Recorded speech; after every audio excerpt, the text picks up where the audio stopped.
Hey guys, Josh from CaliforniaThroughMyLens.com. Today we're in Yosemite National Park. I'm here with my mom and we're hiking to Tuolumne Grove.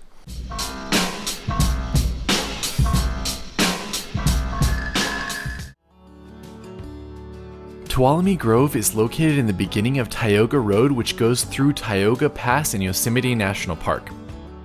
If you're coming from Yosemite Valley and planning to drive Tioga Road, this is a great first stop about 45 minutes from the valley. You can see more of my recommendations for Tioga Road in the description as well. The hike to Tuolumne Grove is 2 miles round trip with 500 feet of elevation gain and loss. It's a reverse hike, so save your energy for the way back up. Also, bring water as there's no water at the grove. So today I'm in Yosemite with my mom. We just drove over Tioga Pass, which you can see a video of in the description, and now we're hiking down to Tuolumne Grove.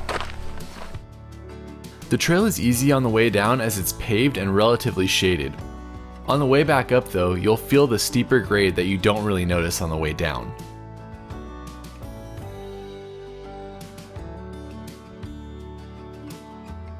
Eventually, at around the 1 mile mark, you'll reach the grove and finally begin to see some of the massive trees. Alright, we made it down the road in the 400 feet of elevation and we're entering Tuolumne Grove. Tuolumne Grove, and we are here.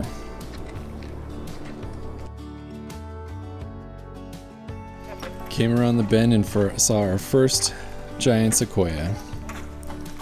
The most impressive tree is the one you see right at the beginning of the loop trail. I took a lot of photos here before continuing on. The grove features over 24 giant sequoias, and there's a small loop trail that takes you around to all of the different trees in the grove. Do make sure to do the entire loop though, so you don't miss any of the giant trees. We reached the main point of interest on this loop. It's called Fallen Giant. Actually looks like it was 2 pieces that broke right there. There's a big tree. There's another fallen tree, but you can see how small that one is compared to that one.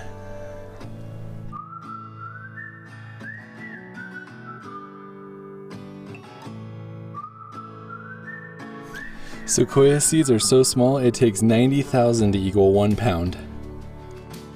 The trail continues with many interpretive plaques to show you what you're looking at before eventually arriving at the actual fallen giant tree. Apparently I thought that last one was the fallen giant, but I guess this is the fallen giant. The fallen giant was probably the highlight of the trail for me. It has an incredible root structure and the tree itself is massive and you can walk along the entire length of it.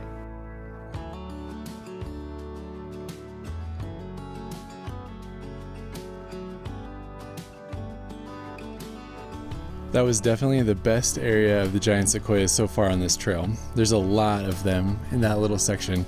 They're not as big as the first one we saw, but there's a good amount. We made it back to the main junction, and now we're heading up on the last part of the Grove Loop. As we head up to the tree tunnel, I also wanted to share a few photos of the time I snowshoed down here. This is actually a pretty cool snowshoe spot. My friend David from Yosemite Family Adventures took us down here one time, and it was pretty incredible to be able to walk through some of these famous trees with no other people around. We made it to the tree tunnel. Have you ever walked through a giant sequoia before? Never. Be my first time. Along the upper portion of the Grove Loop, you'll reach another popular tree, which is the dead giant. This tree has a tunnel carved through it that's almost big enough for a car to fit through. It's a unique way to see the interior of these giant sequoia trees and a popular photo spot on the trail.